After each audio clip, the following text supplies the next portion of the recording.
우리 옆에 계시는 분들하고 한번 인사 나누겠습니다. 십자가만 의지하며 삽시다. 네, 이번 한 주간 동안 고난주간을 맞아서 십자가를 묵상하고 주님이 걸어가신 그 십자가로 향하는 길을 살펴볼 때 하나님이 우리를 향하여서 어떤 사랑을 베풀어 주었는가, 하나님의 사랑은 어떤 사랑인가를 다시 한번 마음속에 새기는 주간입니다. 바울은 하나님이 우리를 사랑하는 그 사랑 때문에 우리가 이 세상을 넉넉히 이기며 살아갈 수 있다라고 고백했습니다. 가장 힘들고 어려울 때, 여러분 이럴 때 우리를 힘있게 만들어주는 격려, 또 우리의 마음속에서 다시 한번 일어설 수 있도록 지지해주는 힘, 그것이 어디에서 나옵니까? 사랑하는 사람으로부터 흘러나옵니다. 우리도 살아가다 보면 여러 가지 크고 작은 일들을 만나는데, 여러분 신앙생활 할 때 어떤 일을 만났을 때가 제일 힘들었습니까? 한번 떠올려 보십시오. 갑작스러운 질병이 찾아왔을 때, 사업이 어려워지고 갑작스러운 경제적 위기가 찾아왔을 때, 그리고 정말 나와 좋은 관계를 맺고 있는 사람이 어느 날 갑자기 등을 돌리고 나에 대해서 험한 말을 쏟아낼 때, 여러분 어떤 때였습니까? 여러 경우가 여러분 마음속에 떠오를 겁니다. 그런데 많은 사람들이 이렇게 얘기를 합니다. 세상에 그 어떤 고난보다도 힘든 것은 사람이 주는 고난이다. 여러분 이 말의 의미가 무엇입니까? 함께 믿음의 길을 걷고 함께 손을 잡고 함께 길을 걸어가던 사람이 어느 날 갑자기 등을 돌린 겁니다. 안면 몰수하고 얼음공주 취급을 하면서 상대하지 않는 경험을 할 때라고 이야기를 합니다. 오늘 읽은 말씀도 비슷한 상황입니다. 하나님 나라를 위해서 모든 것을 예수 그리스도는 지금 쏟아붓고 계십니다. 그런데 그 예수 그리스도를 죽이려고 하는 두 세력이 등장합니다. 하나는 종교고 하나는 정치입니다. 종교라고 하면 대제사장들과 유대 지도자들입니다. 정치라고 하면 빌라도와 로마의 권력입니다. 어떻게 생각해 보면 이 두 그룹은 예수 그리스도를 서로 다른 동기에서 죽이려고 하지만 목적은 하나입니다. 예수 그리스도를 제거해야 되겠다라는 겁니다. 오늘 이 밤 우리는 이 두 세력을 바라보면서 우리도 혹시 이런 마음들은 없었는가 돌아보고, 이렇게 강력하게 흔드는 세력 속에서도 흔들리지 않는 예수님을 보면서 우리도 여러 가지 다양한 공격들이 우리에게 찾아올 때 어떻게 우리도 예수님처럼 흔들리지 않고 십자가의 길을 걸어갈 수 있을까? 하나님께서 주시는 은혜와 지혜가 있는 이 밤이 될 수 있기를 주님의 이름으로 축복합니다. 먼저 종교를 보십시오. 39절입니다. 6월절이면 내가 너에게 한 사람을 놓아주는 전례가 있다. 그러면 너희는 내가 유대인의 왕인 예수를 너에게 놓아주기 원하느냐? 라고 이렇게 빌라도는 유대인들에게 묻습니다. 이런 제안을 하는 이유가 있죠. 빌라도는 예수님을 신문한 결과 예수님이 죄가 없다는 사실을 확인했고, 종교 지도자들이 시기 질투해서 넘겨줬다는 사실을 확인했습니다. 그러니까 어떻게 해서든지 이 유월절 관례에 있었던 행사를 따라서 한 사람을 놓아주는데, 너희들에게 몹쓸 일을 했을지 몰라도 사형을 시킬 만한 죄는 없으니까 이 전례를 따라서 놓아주겠다, 이렇게 이야기를 한 겁니다. 여러분 그러자 유대인들의 반응이 무엇입니까? 40절 보십시오. 그들이 또 소리질러 이르되 이 사람이 아니라 바라바를 놓아주라.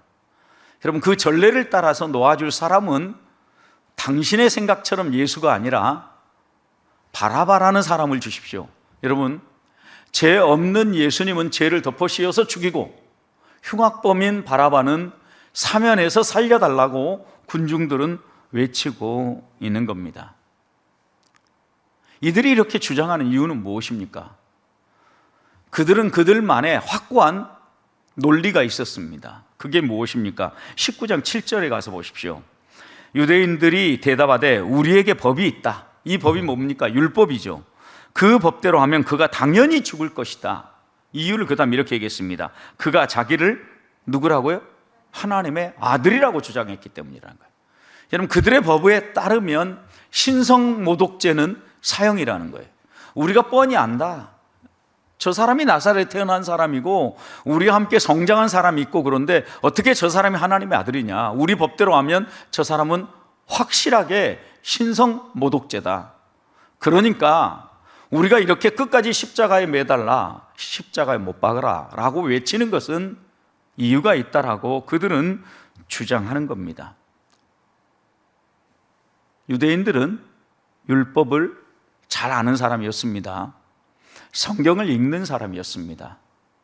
하나님이 주신 예언의 말씀을 붙잡고 메시아를 기다리던 사람이었습니다. 그런데 그들 앞에 메시아가 있습니다. 성경에서 예언한 그 예수님이 그들 앞에 있습니다.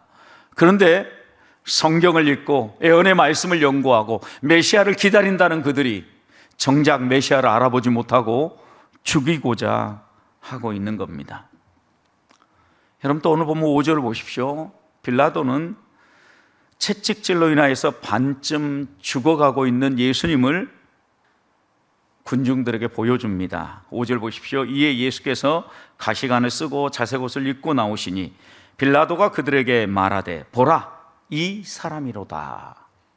여러분, 보라 이 사람이로다 이렇게 얘기를 했어요. 그러니까 6절 대제사장과 아랫사람들이 예수를 보고 소리질러 이르되 어떻게 얘기합니까? 또 십자가에 못 박으라, 십자가에 못 박으라 더 외친 거예요. 여러분, 빌라도가 지금 채찍질하고 가시관을 씌우고 자색옷을 입혀서 군중들 앞에 예수님을 보여주면서 자 봐라, 이 정도면 됐지 않느냐 이렇게 얘기한 거예요. 이 정도가 무엇입니까? 채찍질하고 가시관 씌우고 너희들이 시기 질투한 만큼 내가 충분히 형벌을 줬다. 됐지, 이제 놓아줘도 되겠지, 이렇게 이야기한 거예요. 그러자 군중이 아니라고, 그 정도로는 우리의 성이 안 찬다고, 십자가에 반드시 못 박아야 된다고 유대인들은 외쳤던 것입니다. 채찍질 당하고 피투성이가 되어 있는 그 예수님을 보면서 적어도 유대인들이 양보할 거라고 빌라도는 생각했던 것입니다. 하지만 대제사장과 유대인들은 오히려 더 큰 소리로 외치면서 예수님을 십자가에 못 박으라고 악을 썼던 겁니다. 어떻게 보면 죄 없는 예수님을 사형죄를 덮어 씌우고, 그리고 또 그들이 원하는 것보다 훨씬 더 지금 악랄하게 형벌을 주고 있는 거잖아요. 이 채찍질은 평범한 채찍질이 아닙니다, 여러분. 그 채찍을 한번 맞으면 살갗이 찢어지고 살점이 떨어져 나가면서 피투성이가 되는 이런 채찍입니다. 이런 채찍에 맞아서 몰골이 정말 보통 사람이 봐도 정말 너무 힘들겠구나 이렇게 보여지는 예수님을 이 빌라도는 보여주면 사람들이 누그러질 거라고 생각한 겁니다. 그런데 유대인들은 전혀 아니었던 겁니다. 이런 유대인들의 모습에서 우리가 다시 한 번 더 되돌아봐야 될 건 무엇입니까? 여러분, 종교심을 가진 사람들이 무서운 사람이라는 걸 기억해야 됩니다. 문제는 하나님을 믿는다라고 이야기하면서 그들의 종교 가운데 하나님이 사라져버리면, 그들의 중심 가운데 복음이 사라져버리면, 그들의 중심 가운데 하나님의 말씀, 하나님의 사랑이 사라져버리면 이렇게 변질된다라는 것을 보여주는 겁니다. 형식은 있습니다. 그런데 그 안에 내용이 없는 겁니다. 열심은 있습니다. 그런데 그 열심의 방향이 잘못된 방향으로 가고 있는 겁니다. 나름의 규칙이 있습니다. 그런데 그 규칙이 사람을 격려하고 세워주고 지지하는 쪽으로 가야 되는데 사람을 죽이고 사람을 내쫓는 방향으로 가고 있다는 거죠. 종교가 복음이 사라지고 하나님이 사라지고 말씀이 사라지면 이렇게 변질될 수 있다는 것을 이 유대 종교 지도자들과 유대인들은 확실히 보여주고 있는 겁니다. 사랑하는 성도 여러분, 나의 신앙은 지금 어떻습니까? 내 신앙의 중심에는 하나님의 말씀이 자리 잡고 있고 사랑이 자리 잡고 있고 말씀이 자리 잡고 있습니까? 나는 무엇을 힘입어서 나아가고 있습니까? 하나님의 말씀이 사라지고 그 중심에 하나님이 계시지 않고 내가 옳다는 확신이 강하고 내 믿음이 강하다라는 확신이 들면 들수록 본문에서 만나는 유대인들처럼 예수님을 십자가에 못 박으라고 외칠 수 있다라는 겁니다. 여러분, 오늘날 교회가 분쟁이 있어서 싸우는 곳을 보십시오. 진리를 수호한다는 이름 아래 오히려 더 강하게 소리를 내고 싸우지 않습니까? 열심히 하나님을 섬기는 것 같지만 결국은 자기 신념과 자기 의를 이루기 위해서 싸우는 형국이 되어버리는 겁니다. 고난주간 우리가 다시 한번 점검해야 되겠습니다. 나의 신앙과 나의 중심이 하나님께로 향하고 있는지, 복음 앞에 서 있는지, 말씀이 움직이고 있는지 되돌아보면서 우리 주님 앞으로, 십자가 앞으로 한 발 더 가까이 나아가는 우리 성도들이 되시기를 소망합니다. 두 번째는 정치가 예수님을 죽이고 있습니다. 빌라도는 예수님이 무죄라는 사실을 확실히 알고 있었습니다. 그래서 이 빌라도가 이렇게 외치지 않습니까? 나는 이 사람에게서 죄를 찾을 수 없다. 이 사람은 무죄다. 한 번만 이렇게 이야기한 게 아닙니다. 지금 요한복음을 읽는 순간도 반복해서 빌라도가 이렇게 이야기하지 않습니까? 예수님과 단둘이 대화를 하고 예수님에게 질문을 던지고 그 질문을 받고 자신의 속마음까지 꿰뚫어 보면서 말씀하시는 예수님을 보면서 아, 이분은 죄가 없는 분이구나라는 것을 빌라도는 확실히 알았습니다. 여러분, 그렇지만 빌라도는 비겁했습니다. 예수님이 죄가 없다는 사실을 알았다고 하면 자신의 모든 것을 동원해서라도 정의를 구현했어야 되지 않겠습니까? 그러나 예수님을 살리고 싶은 마음이 있어서 나름의 방법을 동원하고자 했지만 그는 비겁하게 행동한 이유가 있습니다. 오늘 12절 말씀을 보십시오. 이 비겁한 마음, 그리고 누구보다도 빌라도의 약점을 잘 알았던 군중들은 이렇게 얘기합니다. 빌라도가 예수를 놓으려고 힘썼으나 유대인들이 소리질러 이르되 이 사람을 놓으면, 그 다음 뭐라고요? 당신은 가이사의 충신이 아닙니다. 왜 가이사의 충신이 아닙니까? 자기를 왕이라고 주장하는 사람을 놓아주면 당신은 반역죄를 저지른 겁니다. 이렇게 얘기한 거죠. 어떻게 생각해 보면 자기 나름대로 분명하게 무죄라는 것을 확인했음에도 불구하고 단호하게 예수님을 풀어주지 못한 것은 비겁했기 때문이고, 현재 자기가 가지고 있는 자리, 기득권, 이 모든 것을 지키고자 하는 마음 때문이었던 겁니다. 여러분, 정의와 진리보다도 현재 나의 필요가 더 중요하고 내 자리를 지키는 것이 더 중요하다라고 빌라도는 생각했던 겁니다. 여러분, 정치인들 보십시오.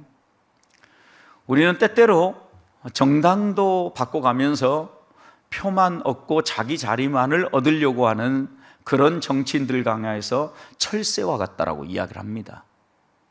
여러분, 이런 정치인들이 오늘 사회에도 많이 있지 않습니까? 그런데 오늘 본문에서 만나는 이 빌라도를 보십시오. 빌라도 역시 그런 모습을 보일 수밖에 없었던 것은 그가 큰 약점이 있었기 때문입니다.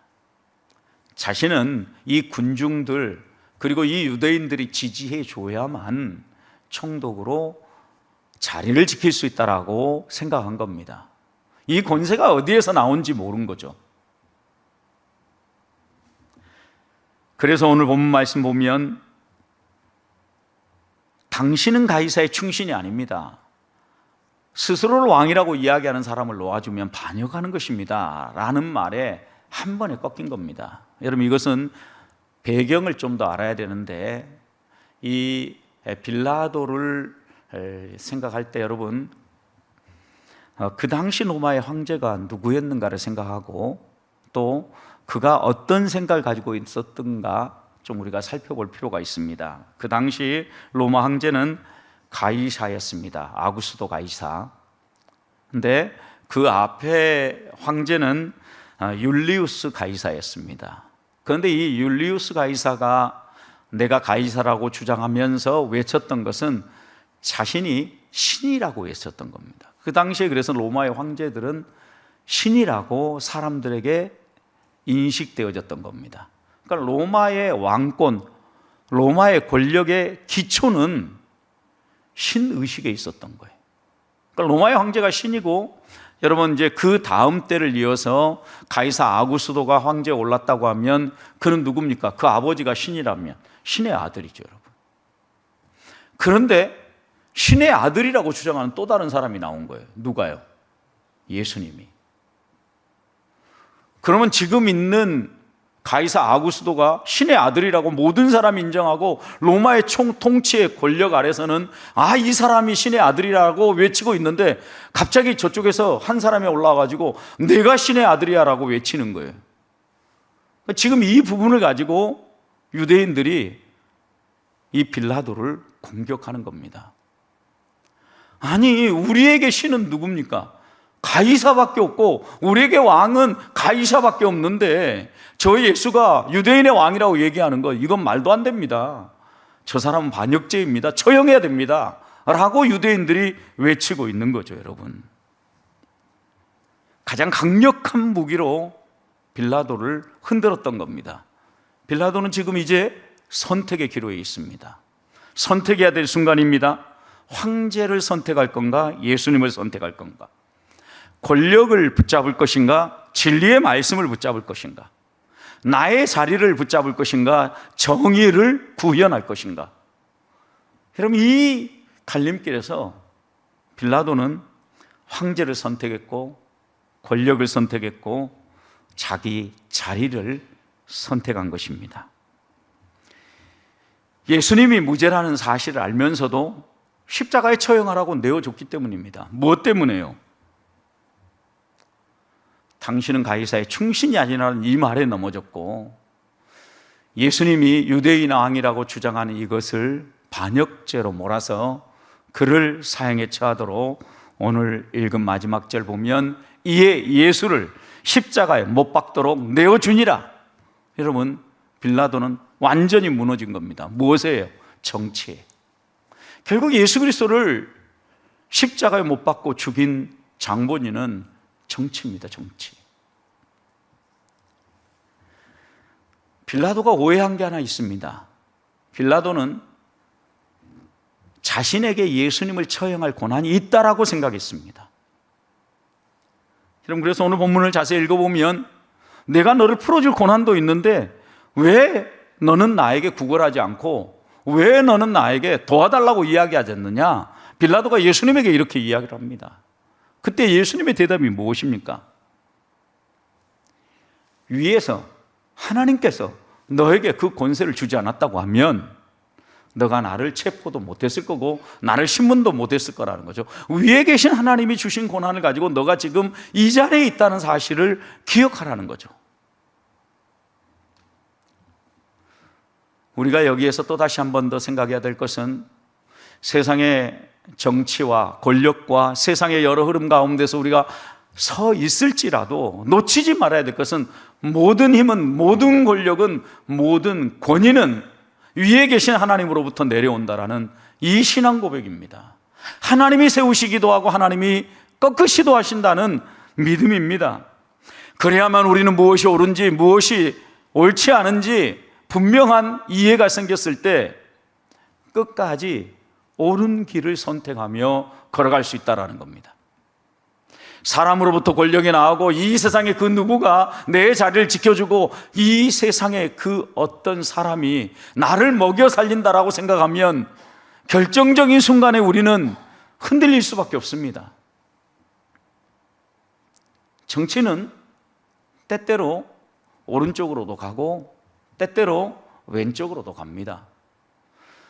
사람들은 오른쪽에 가서 열심히 응원하다가 이게 아닌가 싶으면 또다시 돌아서서 왼쪽으로 와서 열심히 또 응원합니다. 그리고 오른쪽도 왼쪽도 아닌 것 같으면 이제 중앙에 서서 외치곤 합니다. 여러분, 이게 정치입니다.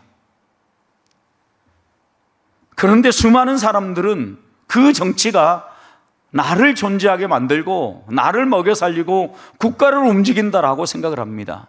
여러분들, 그 왕조차도, 그 권력조차도 위에 계신 하나님으로부터 흘러나온다면 우리는 그 왕 위에, 그 권력자 위에 계시는 하나님을 바라보는 눈이 있어야 합니다. 그래야만 옳고 그름의 갈림길에 섰을 때, 내가 선택을 해야 될 때 우리 주님처럼 흔들리지 않고 믿음의 선택을 할 수 있다는 말씀입니다. 얼마나 자주 우리에게도 이런 선택의 길이 옵니까? 무엇이 옳은지, 무엇이 내가 걸어가야 되는 길인지 알면서도 우리는 사람들의 시선 때문에, 그리고 손해 때문에, 그리고 또 내 자리를 지켜야 된다는 것 때문에 진리를 외면한 채 세상을 따라가고 있지 않은지 돌아봐야 합니다.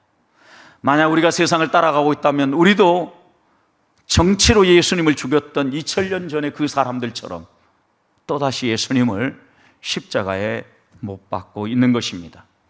주님이 걸어가신 그 길을 생각하면서 눈앞의 이익보다는 하나님, 진리를 선택하며 살게 해 주시옵소서.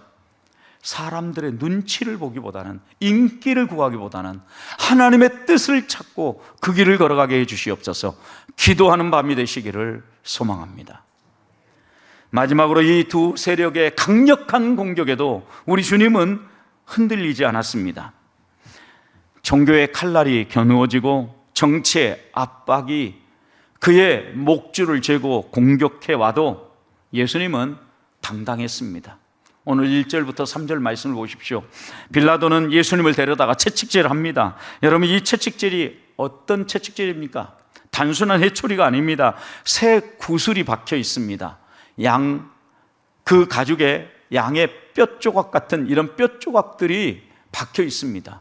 여러분, 새 구슬이 때려지면 타박상을 일으키고 심지어는 충격에 의해서 정신을 잃기도 한다고 합니다.